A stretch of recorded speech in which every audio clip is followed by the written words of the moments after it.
So almost a year ago now, my husband and I went on our 10-year wedding anniversary to Copenhagen for a week. It was one of the best experiences I've had traveling. We had so much fun and saw so many amazing things.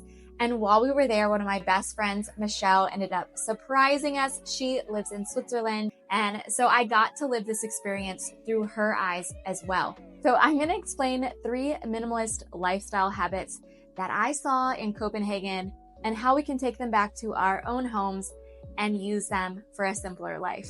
One of the first habits that I noticed was when my friend Michelle and I were out shopping and it was getting late, it was around dinner time, and what I noticed was that all of the stores, the big chain kind of stores, the big clothing and shoe stores were closing up for the night. And I think this was probably a Friday or Saturday night. And so I was very surprised. Most of the stores that we have here that are clothing or shoe stores are open until 9, sometimes even 10 o'clock at night. And so you always have the opportunity to get anything you may ever want at almost any time of night. But there they were all closing down. And I remember mentioning it to my friend Michelle, just being like, it's just so strange. Is this something that always happens in Denmark or where you live in Switzerland? Are stores closing so much earlier here? And she goes, no, I mean, this is very normal. These people that work in these stores want to go home to their families too. And man, did it just like blow me out of the water.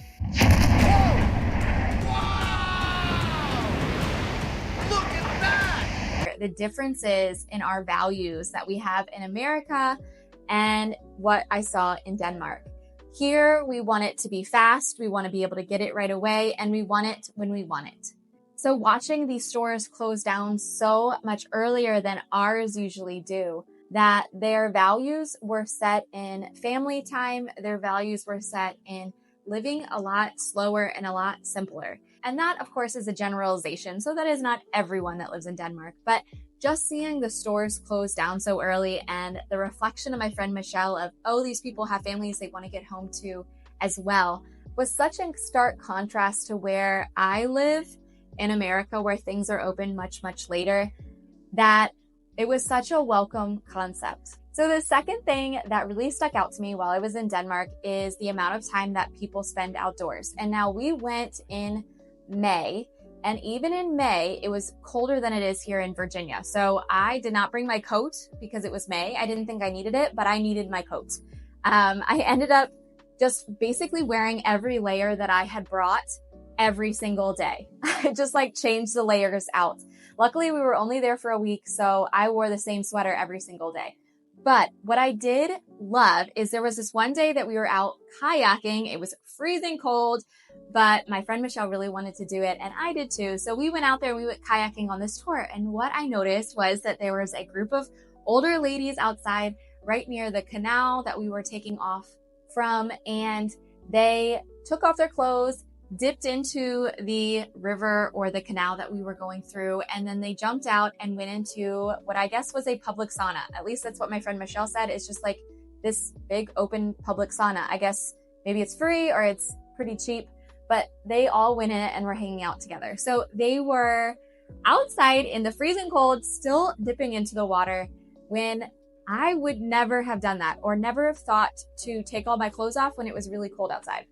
But just the fact of how much effort and time that they spend outside, it's like they force themselves to get out of that hole that sometimes I'll get into when it is dark and cold outside here in Virginia. And I don't want to go outside and talk to my neighbors. I don't want to go for a walk anymore because it's cold. And I just want to be at home and really just shut down after I'm done with work. But they're still getting out and having a lot of these outdoor experiences. Also, it was very cold there, but another thing I loved is that all of the restaurants had outdoor places to eat. At least all of the restaurants we went to. And instead of them closing off the outside places because it was cold, you went out there anyway, and they would give you a blanket. Everywhere you went, there were baskets of blankets, or they'd be sitting on the chairs. And then a lot of places had heaters. And so you would just sit outside. Just the environment of biking everywhere. I mean, people that bike in Copenhagen are no joke. Everyone is out biking with their families. They stick them in this huge, container in front of their bike or behind their bike and they just go. It was so refreshing to see people not being stopped by the weather, but continuing on with their life and making the best of it. Just because the weather might be bad or just because that parts of my life are not going the way I want to, I can still find the good, the peace, the happiness that is there and enjoy the little things. So the third thing, and what I think is the most beautiful, is the amount of trust that they have in each other. And so before I share this one with you, if you are enjoying learning about minimalism, then please remember to subscribe to this channel to get more lessons and habits on minimalism, but also put a heart emoji down below if you are decluttering and minimizing with us here on Minimalist. But the amount of trust that they put in each other just for basic things. I know one of the things that I noticed while I was walking around is there would be like scarves hanging on lampposts or hats in a tree. And I mentioned that to my friend Michelle, and I was just like, it's really weird that these things are just hanging out. Do you think somebody, accidentally forgot them? And she's just like, well, yeah, here in Denmark, they very much trust each other. So people don't steal things they find on the ground. They might put them up off the ground so they don't get all wet and ruined, but they're not going to steal anything because they live in an area of trust where you trust your neighbor to do the right thing and you do the right thing in turn. And apparently it's the same philosophy in their government as well. People have a lot of trust in their government, not to put too many restrictions on them, but also to put enough where people are being taken care of, that their healthcare is being taken care of, and that they can take care of the elderly and the sick, and they can take care of people that are homeless. And so you're taking care of the entire community is what they trust their government to do. And in turn, the government trusts the people to continue out the thread of trust and doing the right thing. And while it seems like such a simple philosophy, reading more about it and just being in that environment, I felt so safe. And I can see why it is such a widespread philosophy there and such a understood one. Because once you do feel like you can trust your neighbor not to steal your laptop, you can go to the bathroom without someone walking away with it, it just creates an ease in your body. And recently here, we were at Barnes & Noble and my dear grandma forgot her purse on the chair in Barnes & Noble. And I saw such a difference because she not only panicked, we all panicked and just basically assumed that someone was going to steal it. As opposed to being in Denmark when people assume it's going to be there when you get back. No one is going to take it.